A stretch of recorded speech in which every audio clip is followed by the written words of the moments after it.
Previously on Quest Friends Hereafter. So today we might get to meet other Necromon trainers and other Necromon. Quique, a Necromon has moved in near his yard. No. I want to give this complication to Sparky and say that Sparky has a mouse infestation. And you notice as you stare at 6 kingpeckers desperately trying to hunt down 30 mice, that this doesn't just catch Necromon, it duplicates them.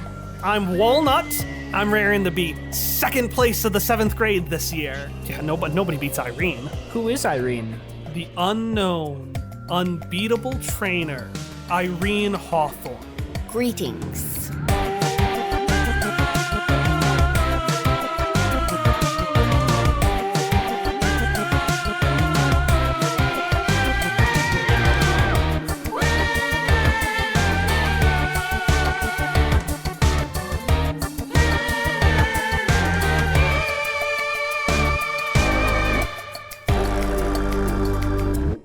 Okay, so Emily, why didn't you tell us a little bit about Irene Hawthorne? Irene Hawthorne is the Necromon trainer who overextends. She is a small child with dark brown hair and dark brown eyes, and she's got her arms crossed, and she's got really, really strictly straight up posture that's clearly trying to make her feel like she's taller than she is. Even though, 'cause isn't she like pretty short? I mean, she's a small child. Okay, fair. So yeah, pretty short as a child.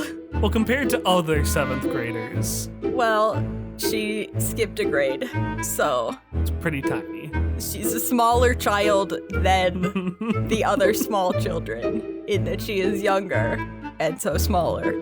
Her hair is kind of cut in a bob, and it looks as though she's tried to slick it down, but it's a little bit puffy, and she's dressed in a high-collared, pressed dress buttoned all the way up and looks very official as a small 11-year-old can look. And she's got angry eyes.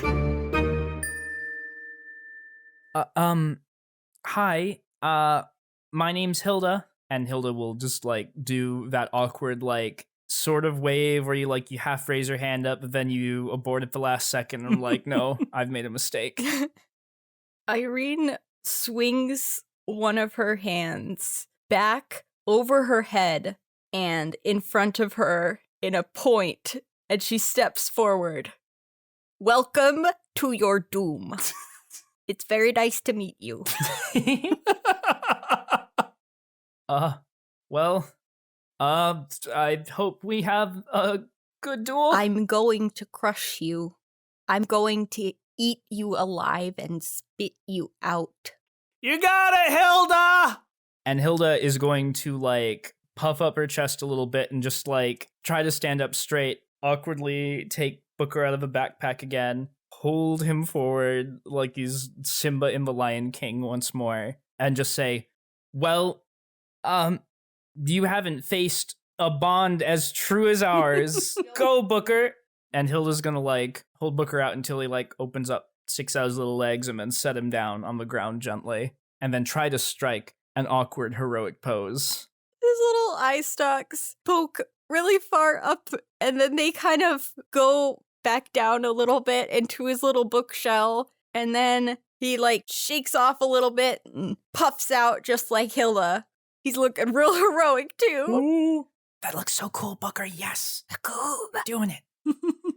And off to the side of the arena, you can see Ariel. They're sitting on what kind of looks like, you know, those like lifeguard stands that lifeguards go on so they can look over the pool. They're sitting on it with their foot resting on top of a boombox connected to 2 speakers beneath them. All right, so this duel is going to be tryouts for the dueling club.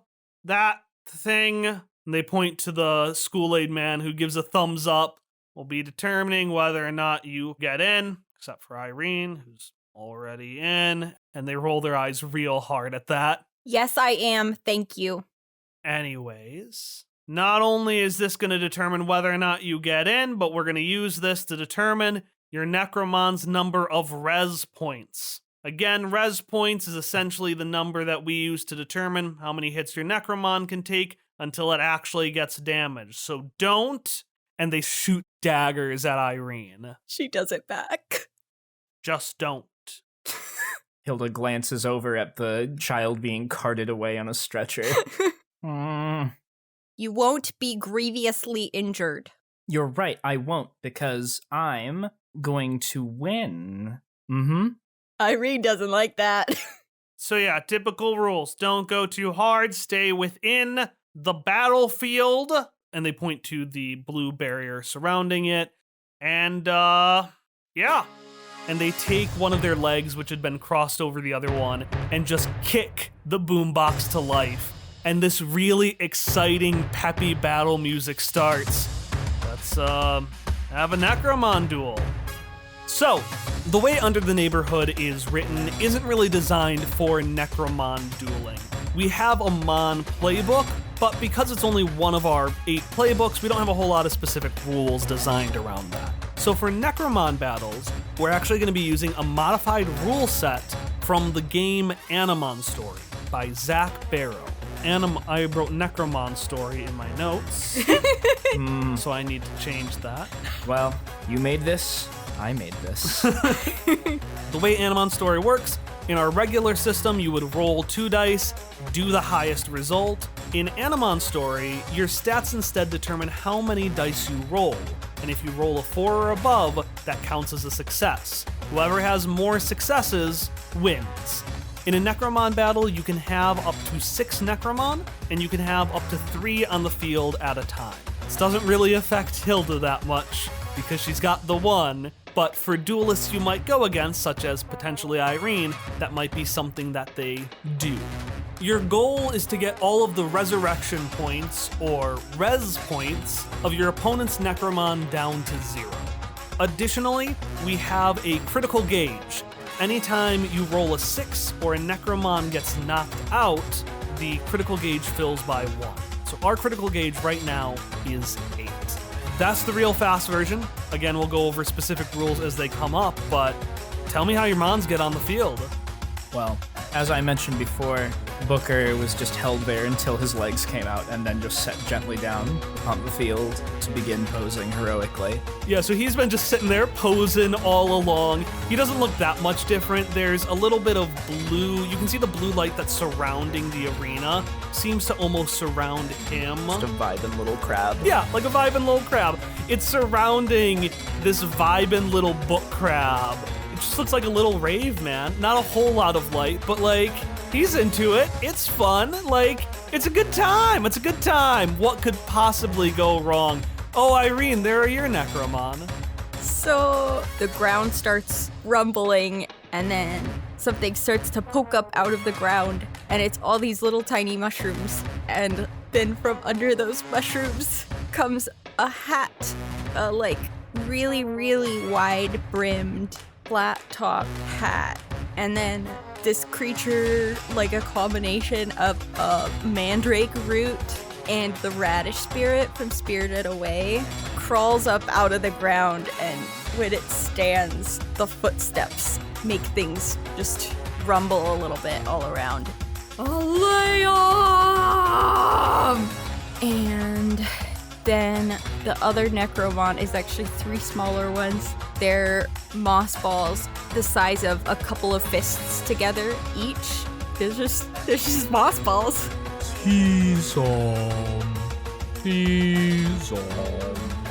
Malaya, Mossies, go! And so that is how our arena starts, with a book rave crab on one side. Your words, not mine. And on the other side, these 3 cute little moss balls and a fucking giant. But what the fuck is the point of this trap? This is the exact opposite of what a trap is supposed to do. Can you elaborate on this, Sparky? I feel like we are finally reaching some sort of consensus here as to this being a thing you caused. All right. Look, Quique, there's been mice in my house. There's been necromice in my house, and I'm trying to get rid of them. And I came to this lovely park that you happen to live at, because that's what people do. They let go of necromice in parks, and now there are 6 fucking birds all over the place. Why do you have 6 birds? A couple of things. One, there are 7 birds. Why do you have 7 birds? And you're calling his backyard a park? She's just, you know, I happen to be near this thing that I'm saying is a park. Yeah, well, you were saying something about a trap, though. Yeah, that's that. This, and he's going to look at the box. Mhm. Which none of you has grabbed, so it's just spawning out more mice and more kingpeckers. Yeah, there it is. If Sparky doesn't do anything, I think Quique is going to try and go and, like, smash it or something. Sparky's honestly just waiting for Quique to solve the problem. God. Yeah, Quique, how do you want to smash it? Just smash it! Well, or I could take my it was a long con, where I can take my, like, failure makes success with a full success, saying that the bird freaking out at the cage causes the cage to break, but that's, like, a different thing, so I probably shouldn't. Yeah, you gotta fail before that happens. Yeah. Like, it's immediately following. So yeah, right now, just take a swing to break it. Okay. That's 4. So it was a long con.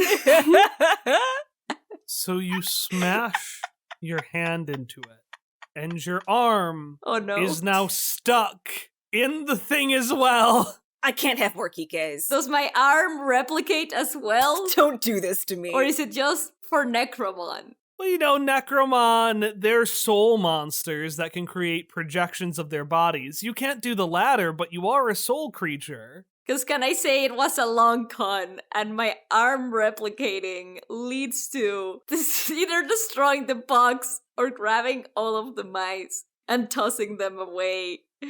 PK punches his hand in.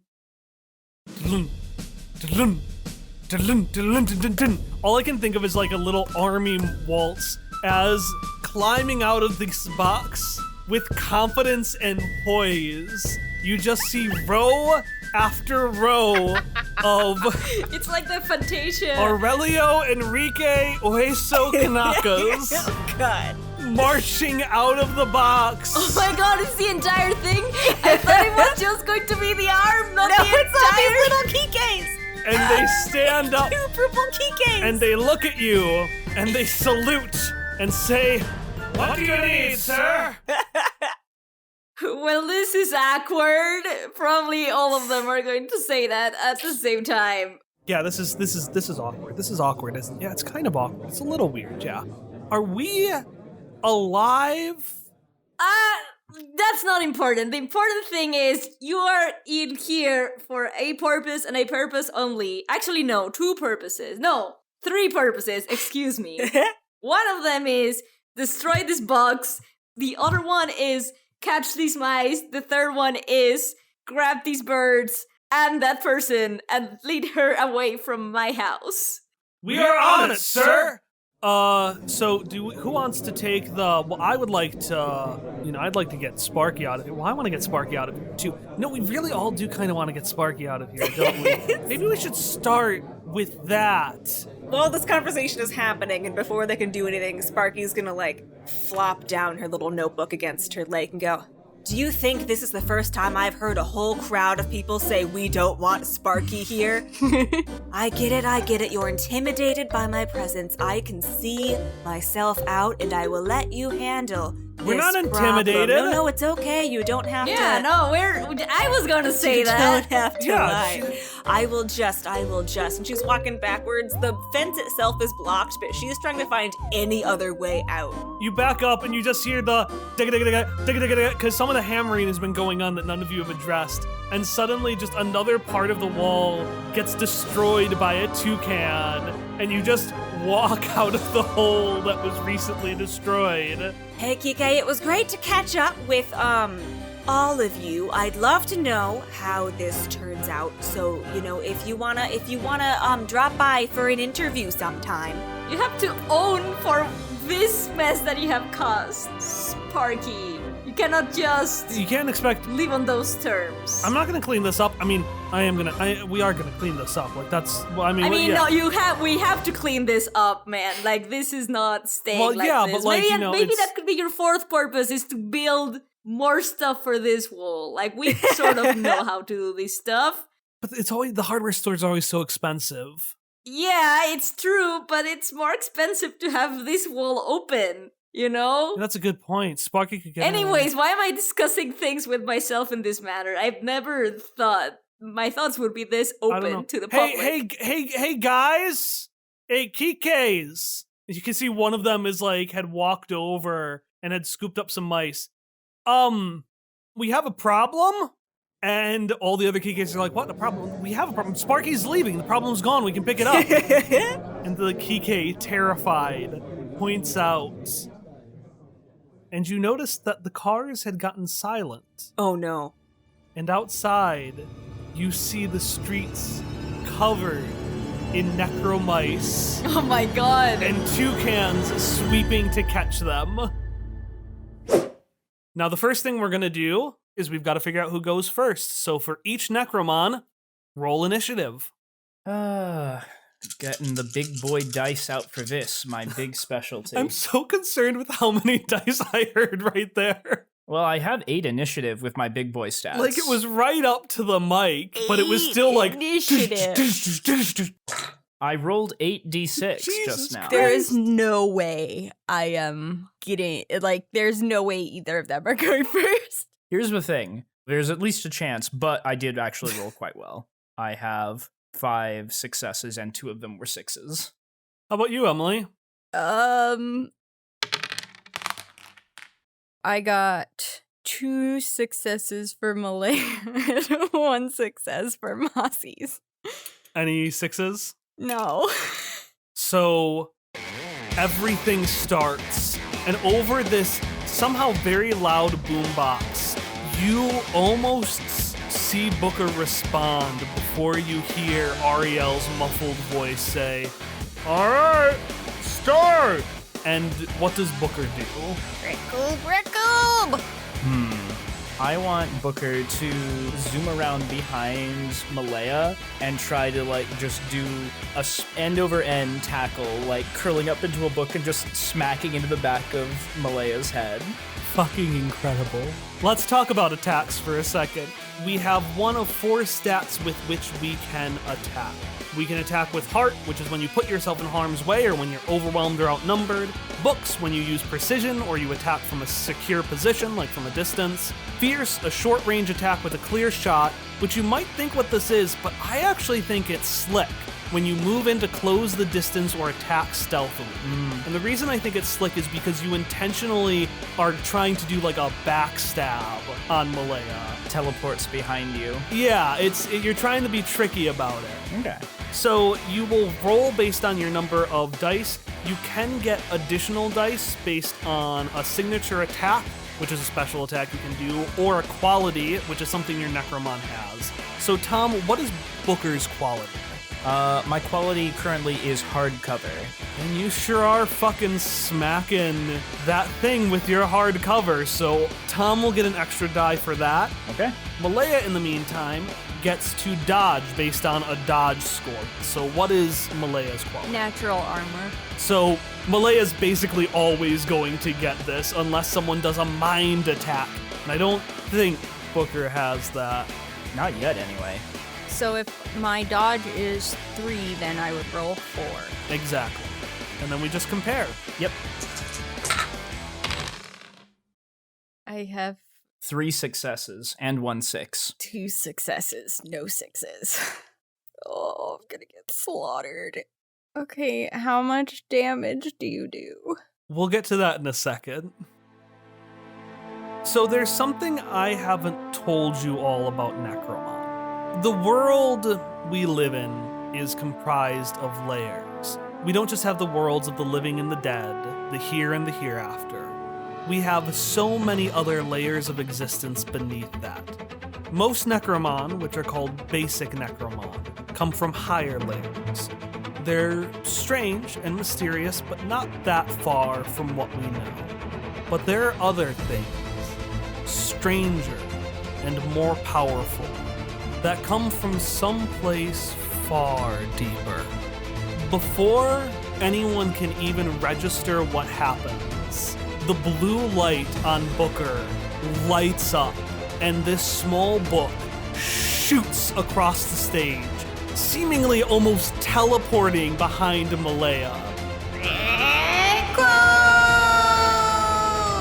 It slams into the back of this giant honey mushroom before somersaulting in front of it and opening its book wide. The shining blue eye on one side ignites, almost taking the form of a strong flame. And in where the ripped pages were, they're replaced by these thin, razor-sharp, semi-translucent pages. And as Irene, you and Malaya try to process how much damage happened to you, you just hear a yell from the crowd say, "Holy crap! She's got an Ultra Necromon!" Have you always been able to do that, Booker? Raccoon? Well, cool. Now you understand the caliber of opponent before you. Irene is absolutely seething. And she's like clenching and unclenching her little hands. And the top parts of her cheeks are really, really pink. Like she's very upset. But she doesn't even pay attention to you. She is too concerned, muttering to Malaya, Are you okay? Did it hurt you? Is your hat okay? Do you need root powder?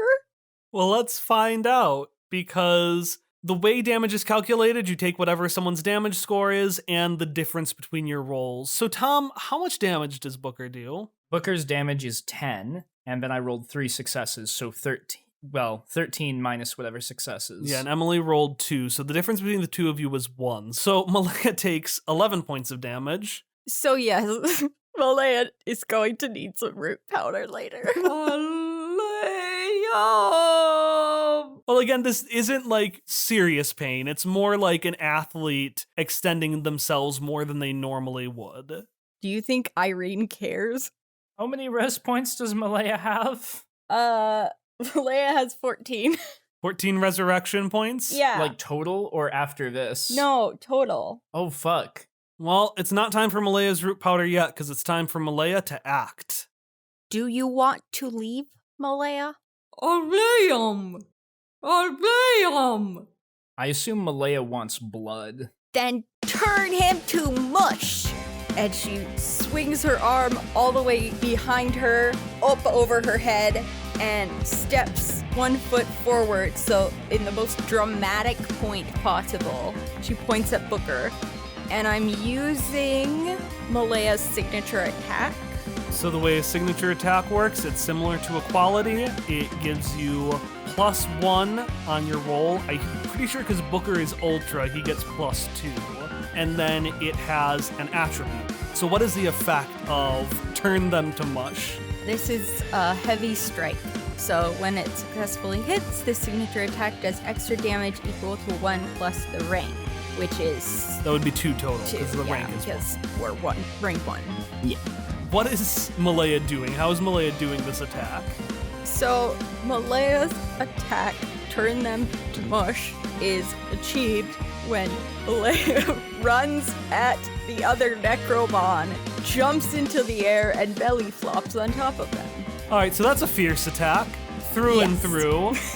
I would say in this case, it's another one where both of yours apply, because it's defense with the body for Booker and attack with the body for Malaya. Like if Malaya was doing a punch, maybe not, but Yeah. No, that makes sense to me. Part of the cards guide me. Ooh, okay. No 6s, but I did get 5 successes. Holy shit, I got 4 successes. any 6s for you, Tom? Yes, I got 2 6s.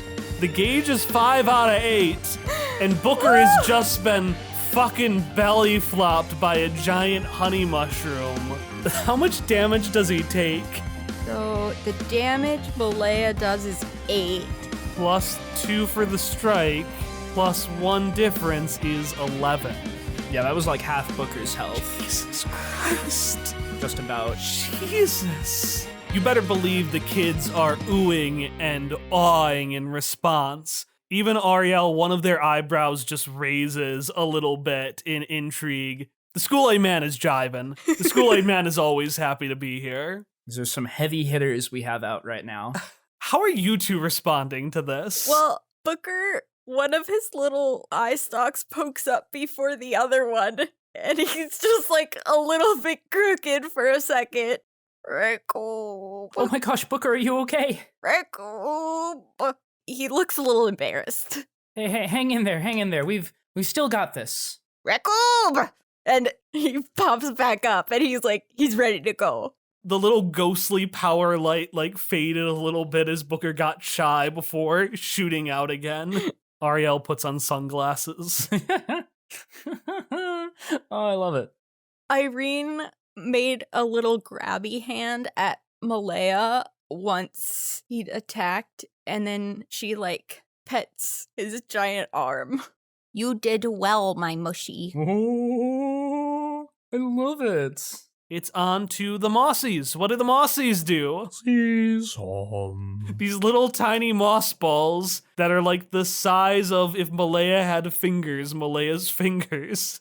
So Irene learned her lesson. She realized that, okay, this Necromon is slightly buffer than we had originally planned for, but it's fine because the Mossies also have a signature attack. Mossies! And she does her signature point again, but this time she does the other arm and does another step forward. Surprise! And that is not the full name of the attack, but if she shouted out the full name of the attack every time, everybody would know. But the name of the attack is Surprise They Have Teeth, because the moss balls have teeth. So these three moss balls without any face, right? Yeah. Just turn around and shing! These little tiny sharp knife-like teeth appear. This is gonna be a misdirect attack, so when this successfully hits, you can choose to deal half damage and disorient the target until your next turn, instead of dealing damage as normal. Perfect. And I would say this is either a fierce attack or a slick attack. Fierce because they're getting up and biting, slick because the surprise part of Surprise They Have Teeth. Yeah, I feel like it would be fierce because the moss balls like to bite. And what are the moss balls' quality? Their quality is biting. All right, each of you take a bonus dice in addition to whatever the heck you had and give me a roll. Okay. So, Let's go. okay. What did you get? I got 4 successes. I didn't get that many successes. Any sixes from either of you? No. None from me. All right, so these little moss balls just start like the Langoliers jumping at Booker to go bite his face off.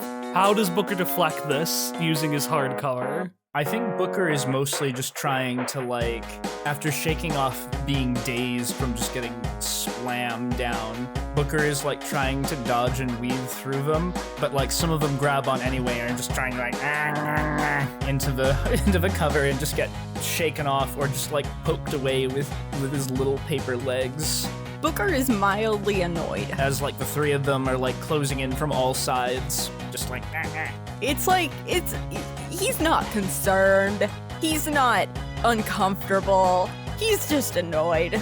All right, and that is the end of our first round. So we're at the top of the round. So top of the round, nothing much special happens except this is one of the times you're able to swap out Necromon. Hilda, I'm assuming you do not swap out your Necromon. No, I don't think I will. Well, what about you, Irene?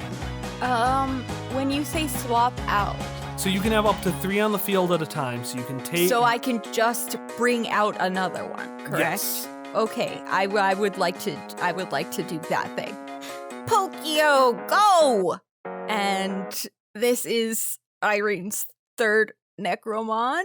It kind of waddles out because it's basically a barrel cactus with the little face and feet of an echidna. No. Oh, I love it. I really like this one. I like all of them. I like them so much. I love her Necromon. They're all so good. And yeah, so Pokio is out on the field. Oh, Ecop. So give me an initiative roll for Pokio so we know where they go in the order. Initiative for 3. So we're gonna roll these 3. And we're gonna we have 2 successes there. Okay, perfect. Any 6s there? No. Okay, so this little adorable barrel cactus echidna just doot, doot, doot, doot, doot, and then Booker kills. So Hilda is still just very much unprepared for this. Like, what little training she had done with Booker was mostly like, all right, now you're gonna run very fast. Gonna do a little book smack. Cool. But Hilda is going to look at Booker and say, all right, let's see what you can do. Recoop. Let's use our full power. And she's going to do a dramatic point. Not like smooth like Irene's, but just like a point. Irene's eyes narrow. What I'm trying to say is, without Hilda really knowing what this is going to be yet, I would like to use my signature attack, Page Turner Twister. Recoop. What this means is Booker is essentially going to like launch up into the air, spinning around, and make like a whirlwind vortex filled with like razor sharp pages being shot down out of the book. Think a razor leaf almost from a Pokemon, but book pages, and just a whole vortex of it swirling around the battlefield. And what's the effect of this one? So this is multi-hit. Multi-hit. When you use this ability to attack, you can choose to target 2 or more enemies instead of just 1. I'm assuming you're attacking everything. Yep. Make a single attack roll with setback against the highest dodge among the targeted enemies. If successful, you deal damage equal to your damage score to a number of enemies equal to the number of successes rolled on the attack. A setback means you have to roll 5 or better to succeed. So, Emily, who's your highest dodge among your group? Highest dodge is... Good thing I brought out Pokio. Yeah, give me a roll. I don't want to roll. I'm too afraid. Let's go. Heart of the cards moment here. 1 success. I got 2 successes. I have like nothing but 1s and 2s. No 6s, in case you were wondering. 2 of mine are 1s, but then I have a 5 and a 6. Right, so the crit does go up. So Booker... Booker's out of practice, guys. It's fine. You hear that, like, theme song start to play. Booker, like, leaps up into the air, does this whirlwind of pages. Recoop. Recoop. Recoop. Spreading out over the entire arena. Maybe I'm going too far in saying this, but, like, I want to imagine one of the Necromon is sheltering the other 2. Malaya's hat. Oh! Malaya has squatted down over the other 2 Necromon, and his hat covers them all. Everyone's on the edge of their seats as the whirlwind clears. And the first thing you see when the dust fades is 2 eyes glaring at you.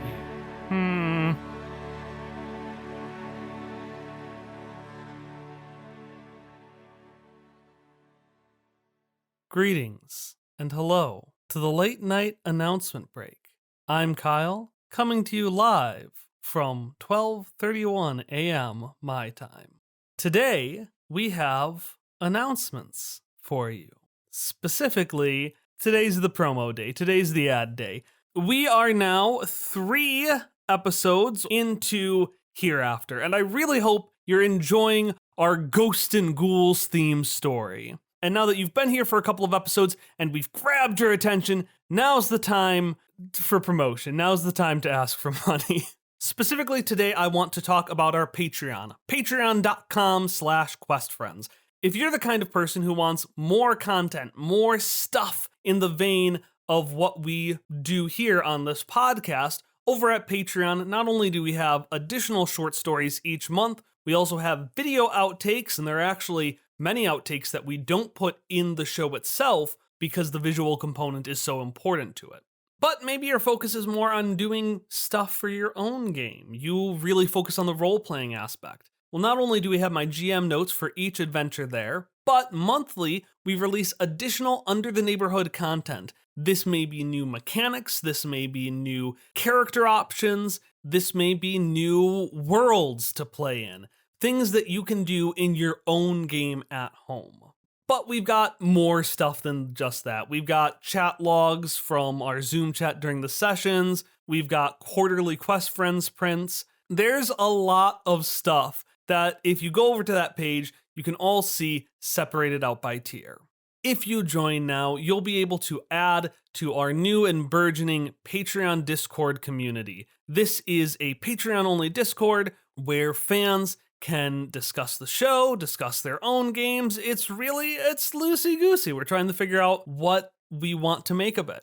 Additionally, once we get 50 Patreon backers, we're going to start doing a monthly behind-the-scenes podcast where we go over what happened last episode, and we're figuring that out.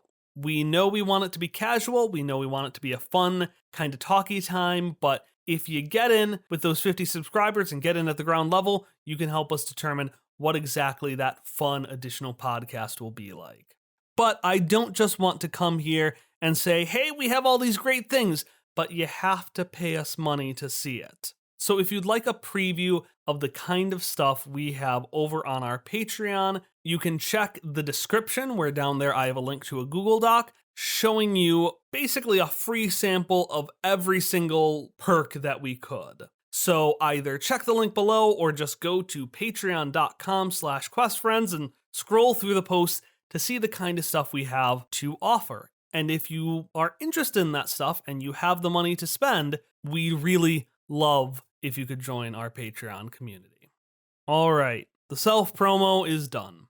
Now it's on to time for promo for somebody else. Let's get going. As I mentioned last episode, we'll have probably about one promo for another show each episode. And today we're actually going to talk about Nation of Animation and Blank City Nowhere, which are two podcasts with overlapping cast and crew. Nation of Animation is a bi-weekly cartoon book club podcast which covers animated shows and movies from all eras and all subjects, and they do special investigations into the real issues, like the best cartoon couples, March Madness for SpongeBob episodes, and the best anime to show to your significant other. Meanwhile, Blank City Nowhere is an actual play anthology podcast telling one story of one place using a variety of different games and systems. So if that interests you, you can join them every other Thursday as they build a collage of a world with new games and characters in the same overarching world. You can find these shows on Twitter and Instagram at Cartoon Book Club or at Blank City Pod, or down in the description. And down there you will also find a link to a crossover episode they did where they played Under the Neighborhood, the game that we're doing for Hereafter. So once you're done with this episode, I'd encourage you to go down, check out some of those free posts on our Patreon, and then also check out that Nation of Animation and Blank City Nowhere crossover where they played Under the Neighborhood. Our next episode, Bang Bang, will be releasing on Monday, May 16th.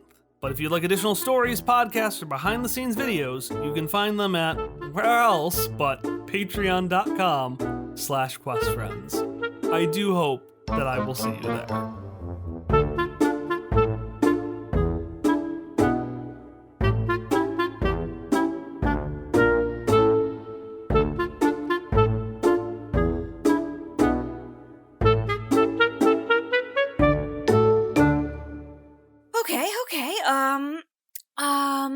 Oh, you know what? I am the first reporter on scene. So then she's going to get out her notebook again, and she's got a little, audio recorder, just for her to take notes, and she'll be like, this is Sparky Malarkey on the scene at Parkridge Avenue and Elm Street Corner, where hordes and hordes of necromice of unknown origin are running down the street, followed by hordes and hordes of toucans, of large birds, who are also origins unknown. I don't think we've ever seen a Necromon problem this bad since, ever. A scuba core must be to blame.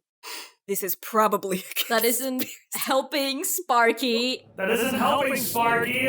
Yes, okay, listen. I think that the source of this problem is in this box. So I think that if we destroy this box, this issue is going to go away. Yeah, absolutely. If we destroy the spot, wait a second. This just-in bystander says that local hardware store is responsible for this, and some No, listen, Wait a don't sec- no, think wait, too much if we about it. ship-shoddy marksmanship and inadequate advertising of products Don't think too much about it, just destroy the led box. to this, and so we need stricter commercialism. Sparky, could you destroy this box That's instead of not doing what I wanna whatever? say. That's not helping anybody. And he's gonna I don't think... I thought you destroyed the box.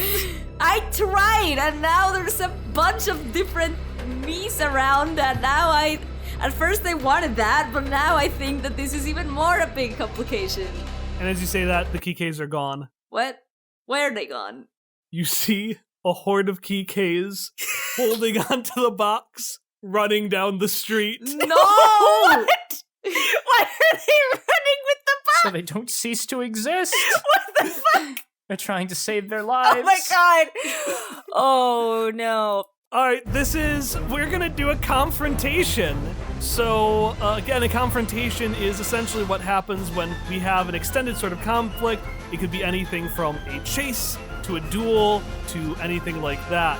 The Kike's goal is to escape with the box. Because there are so many Kikes and they're struggling to communicate, I'm going to give them a clock of 5. So if their clock fills 5, they get away with the box. And then you have a clock of 4.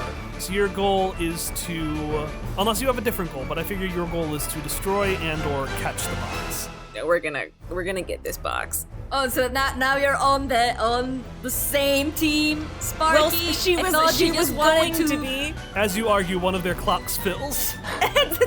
She's storyboard. She's like, an unexpected dilemma, and the town turns to a hero. Who will step up? Perhaps an intrepid reporter who happened to be the first person on the scene. Because you caused this. You caused the scene. That's why you are the first person on the scene. Anyways, so if they're just running, can I just get in my car and just I don't know if you would take Sparky really, but You could, but reminder that necromice and swooping birds are flooding the streets. that is true. Are all of the birds gone? Or what if, hear me out. Can Toucan Necromon fly? And is OG Toucan still around? And can I use it as my double steed to catch the other birds? It is a really big bird. And Quique is only bones, significantly lighter than a normal person. Hallie had an idea too. I have one, but it is predicated on when all the necromice duplicated, did the audio equipment that was on them duplicate as well? Yes.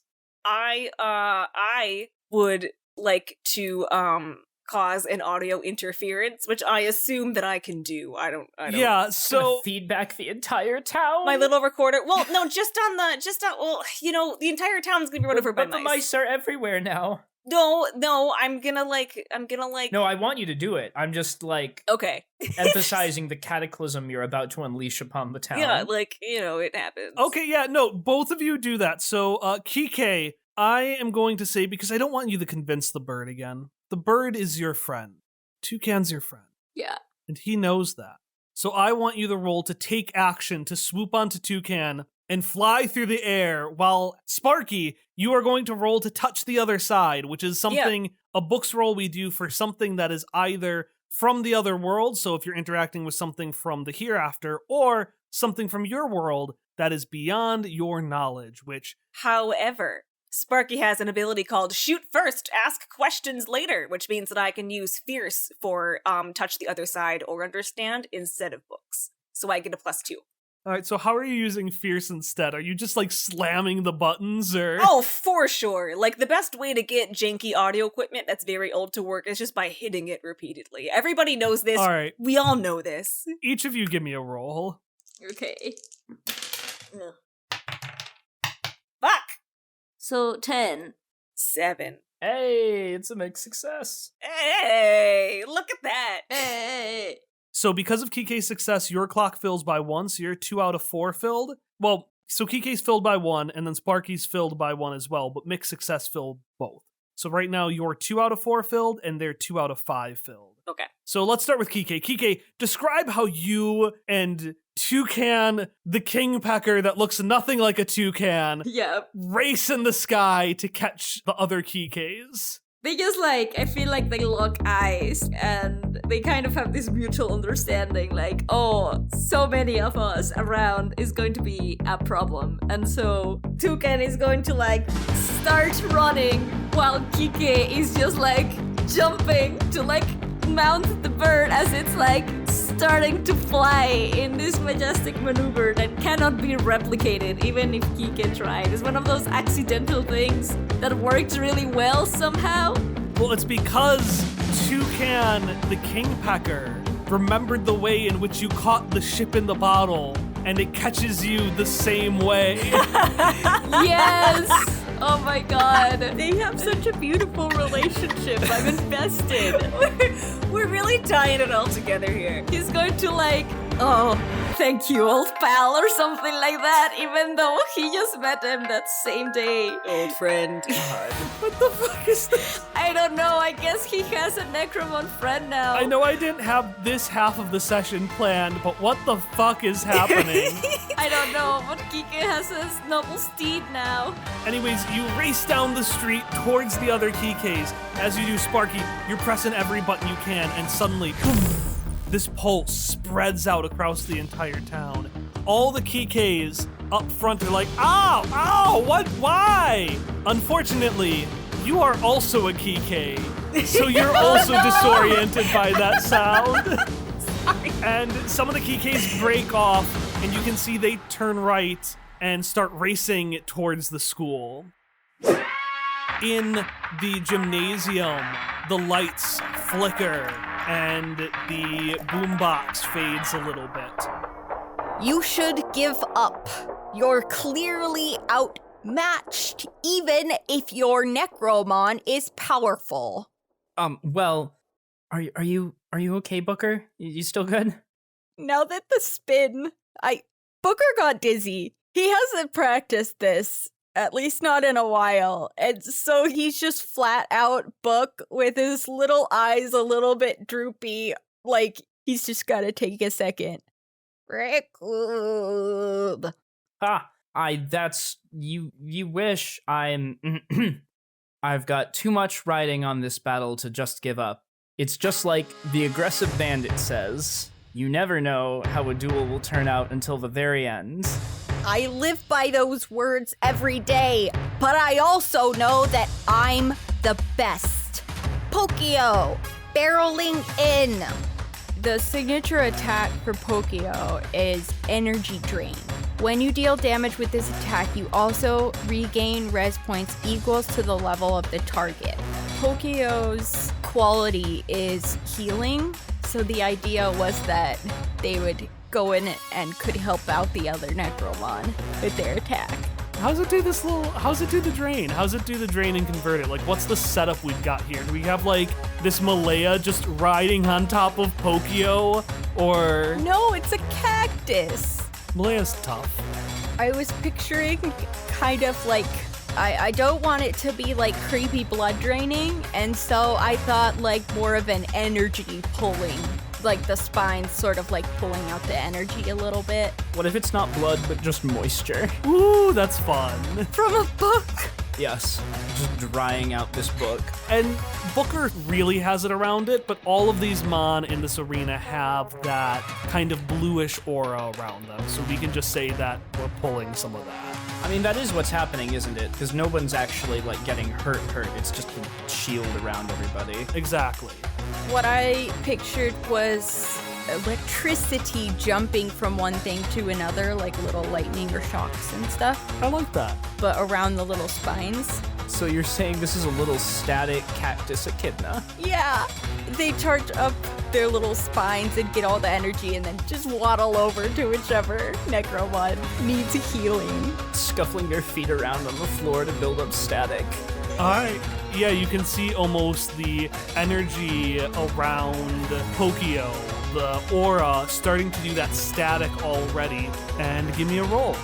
I'm going to say something that I think I will regret deeply later on, in that while I think hardcover applies to most defenses, I don't think a drain of a hardcover should matter because, like, that doesn't matter. It's an energy drain. I agree completely. Like, if it was an energy blast, maybe, but... I agree completely. 2 successes. I got 2 successes too. I also have 1-6. I also have 1-6. How did ties handle? According to the rulebook, if an attacker rolls equal to or more than the number of successes of the defender, assuming they rolled at least 1 success, the attack hits. Which means that attack hit. You succeeded. How much damage does that do? Oh, that's fine. It's only 4. Well, that could be worse. It's still like a real bad shock, like one of those joke buzzer hand things. Like, it's gonna smart for a while. It's a full third of Booker's remaining res points. So Pokio waddles back over, crackling with this energy, and just like bumps their little head up against Malaya. And Malaya straightens up a little bit as the energy goes around and charges him up a little bit. It's a little snoot boop. Yeah! And it's cute, and it doesn't, you can see Malaya perk up. But something about the way Malaya perks up feels a bit more than what 4 health would do. Because the critical gauge is filled. The critical gauge is a way to make sure that as battles go on, they don't just drag out, and instead really fun, dynamic things happen. It can only fill once during a combat, and once it does, any player character can make a super-powered action. So normally, it happening during an enemy's turn, not a big deal. Emily's a player character, though. Irene, her cheeks are still pink. Not quite as bad because she's really excited about her Necromon doing well, but she's clearly not forgotten what happened earlier. She's not over the fact that Booker got a hit in, and so she puts her hands on her hips and plants her feet. Plants. Get it? And she's going to take advantage of the critical meter filling. Those are the correct words. Critical gauge, but close Critical enough. gauge filling, and she is going to do a critical gauge attack. So a critical combo attack? Gosh darn it. A critical combo attack. Hilda, you've put up a valiant effort, but it was for naught. Malaya, Mossies, Pokio, get that weed out of your garden. And she points both her hands like, fly, my pretties. And before you can even register what's going on, these things charge Booker. Raccoon! Because what a critical combo attack is, in a short version, every single PC Necromon involved in an attack can attack an enemy. And then Tom has a setback in addition to that. So only 5 or higher, right? Yeah, so let's go in order. Let's do Malaya, Mossies, and then the Pokios. So Wait, no, we're gonna start with Pokio. Okay, so Tom, you do not get the hardcover for this, and then Emily, roll the same as you did for Pokio last time. Okay. Ooh. That's 3. Only 2. All right, who's next? Malaya. All right, so each of you get your quality for that one. That's 3. I also got 3. And then finally, last but certainly not least, the stars of the show, the Mossies. Oh, yeah, that's... That's 2. I only got 1. So Emily, take the damage that Malaya does, then add the damage that Pokio does, then add the damage that Mossies do, then add 2, and tell me how much damage Booker takes. Oh, I'm so sorry. Why are you apologizing? It's 23. 23 damage? It's 23. That would have one-shot me. That is my max res points. This would have one-shot Booker from full health. Describe! You gotta... Describe! I don't... Jesus, take the wheel, and by that I mean Irene, take the wheel. I'm sitting back. So, Irene trains a lot. This is part of how she bonds with her Necromon. And so, their whole, weed the garden is a whole choreographed routine. First off, Pokio, kneads the carpet, sort of, and like shuffles around and starts gathering up some energy, and then charges up Malaya. And so Malaya, having some of this energy on him now, picks up the moss balls one by one, charges them up, and chucks them at Booker. And the moss balls, as they're being chucked, do like little screams. Not like upset screams, but like gleeful, ready to bite. He's home. He's home.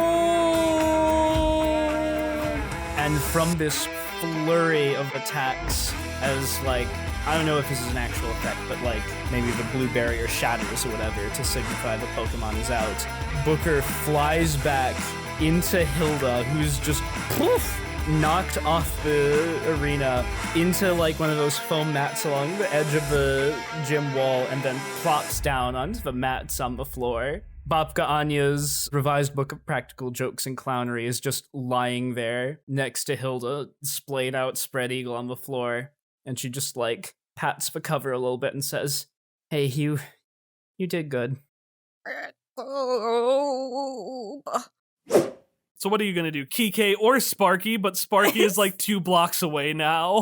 I'm a little bit behind. Do I happen to be near a store that sells Necromon cards? How many would I need, and how expensive are they? Oh my god. Are you going to spend all of your money on Pokeballs and all of your Pokeballs on Zubats? And by that I mean these mice. Yes, and then I'm gonna sell them. How many AP do you have?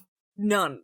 Trying to figure out what the fuck this kind of roll would be, because normally I have no fucking idea, because it feels like a lot of chained things, but that's what I want to do. I'm gonna say this. It costs a lot, Can I go into debt? so Let me go into debt, man. you can't spend an AP, but I will let you buy all of them. Woohoo! But I'm going to hold a hard move, essentially a free GM intrusion, about the fact that you have maxed out your credit card on Necromon cards.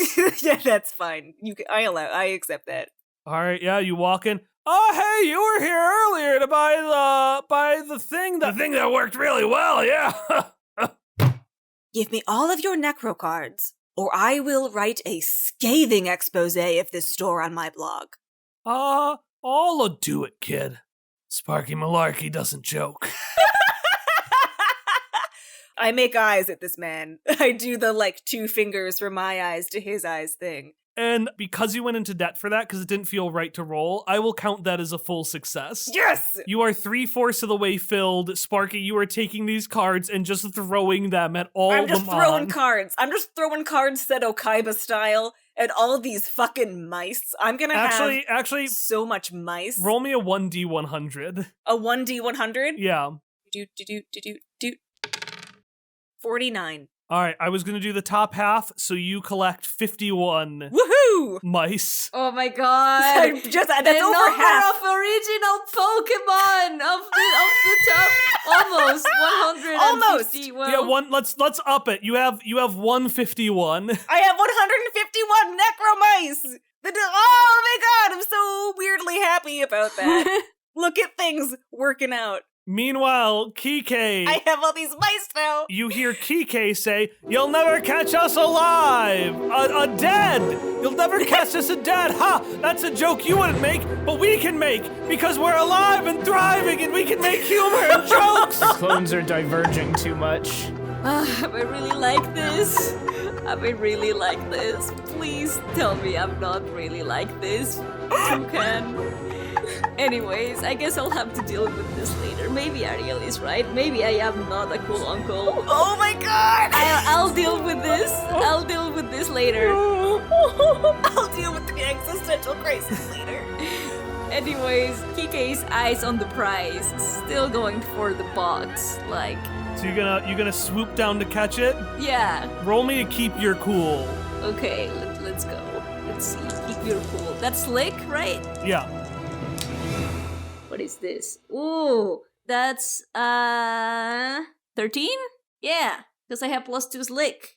The other Kikes, one of them bursts into VPS Junior High, and they all split Oh my god, no! Oh my god. and scatter. Oh my god. You have your eyes on the prize. You're laser focused. You are the true Quique. You're definitely going through walls, through halls. The stickers on Mr. Jimothy's desk flutter up and fly dramatically into the trash where they belong. You're following this Quique saying, no, I'm the original second. That makes me the truest duplicate. And he bursts out a back door dramatically. And he runs out and he gets up to the gymnasium. And he runs around to the side and outside the gymnasium. We can faintly hear the music and the battle inside. He's like, is he gone? Is he missing? And then just dramatic, a bird lands in front of him. Hand me the box, Enrique. You're Enrique. I'm not Quique. I'm a key clone. And I live by it. I stand by it. You'll never have this box. We won't let you. But what are you gonna do to not let me, huh? I can just grab it whenever. It would just have to be broken or something. Otherwise it could just grab it. Would you want that? And he's just extending his hand. No, I don't want that. I don't know what I want. I have your memories of what I want, but what do I want? I want to live.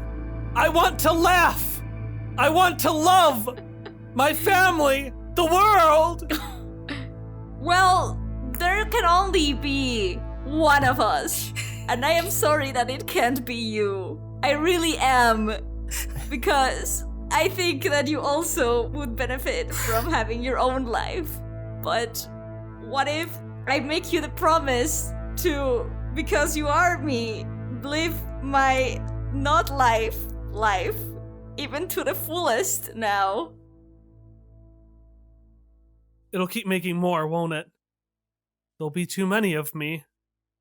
And when everyone's me, no one is.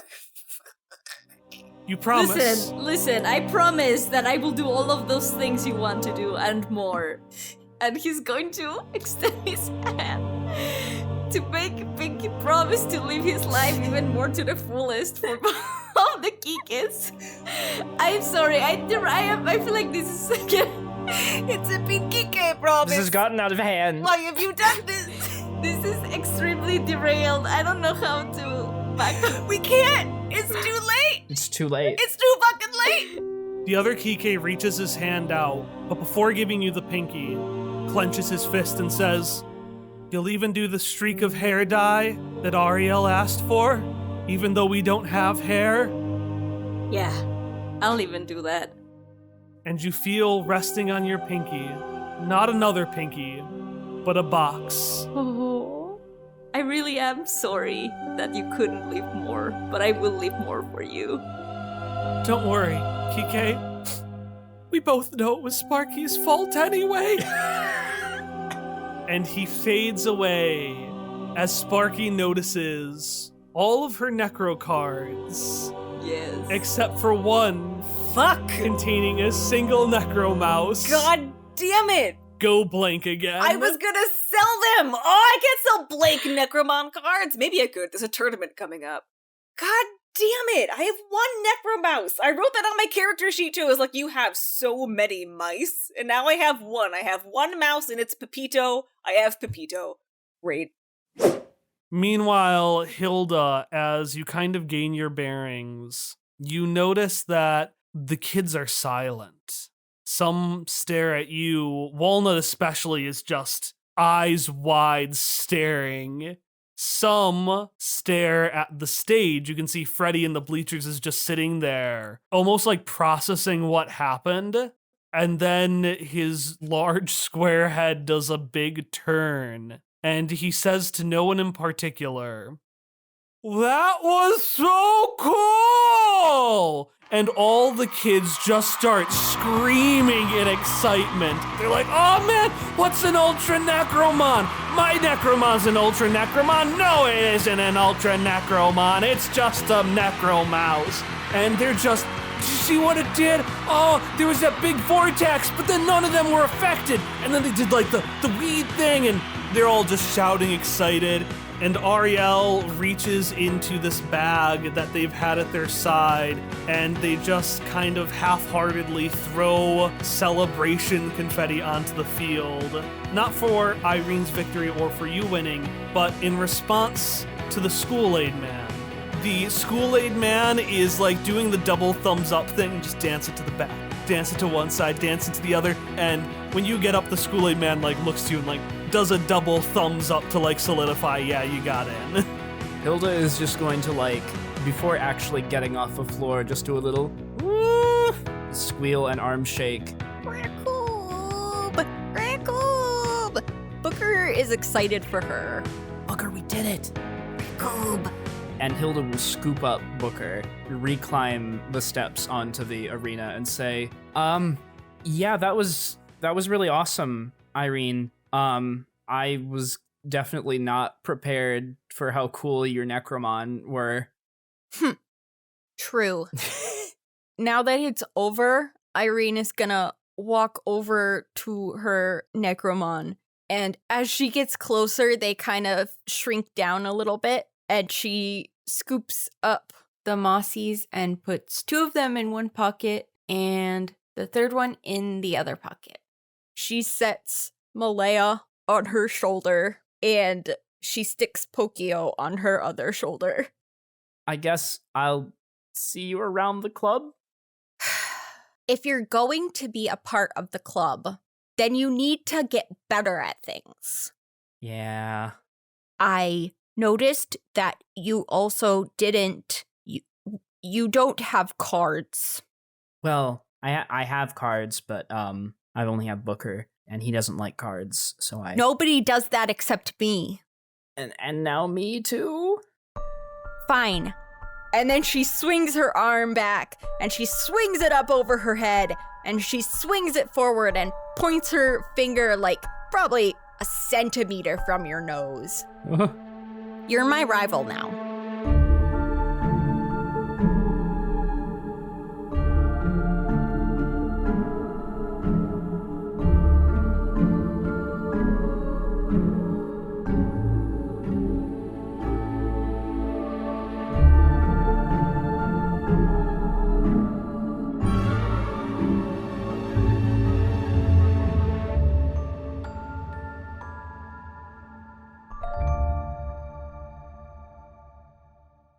But you're going to have to earn it too, because I can demote you from my rival just as easily as promote you to rival. I can fucking fire you. I can fire you as my rival. Well, you're going to have to get used to me, Hilda Mishkevich, the master of trickery, I guess. Rickled! Yes, and Booker, the ultra book Necromon.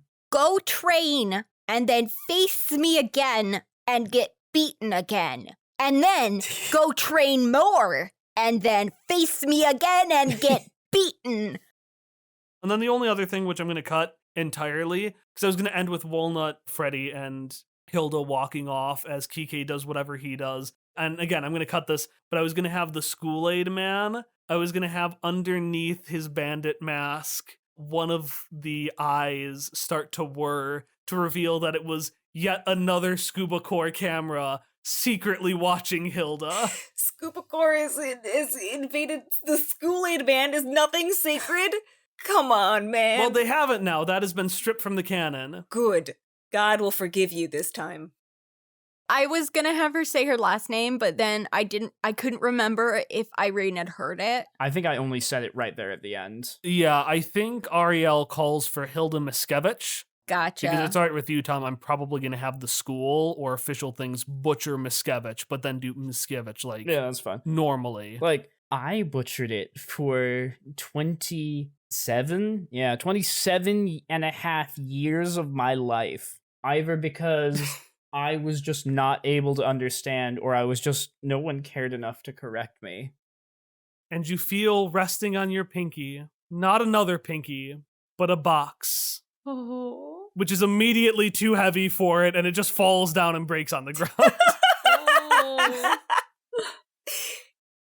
What the fuck are we doing? What is this show? I don't fucking know, but I love it. I don't know. This has gone wildly out of our hands. Why are we on Adventure 2 and we already have This is very existential for the second episode, and I'm deeply upset. Yeah, I have my hand on the X card button ready to, like, delete all of this. There was an episode of the Flintstones when I was little where, like, there were just a bunch of clones on Fred Flintstone, and it was the fucking scariest shit. And I got so scared when I was a kid, and I cried at that episode, and this reminds me of that episode a little bit. It was so scary. I am really sorry that Quique had to go through all that, though, because of what I did. No, you're not.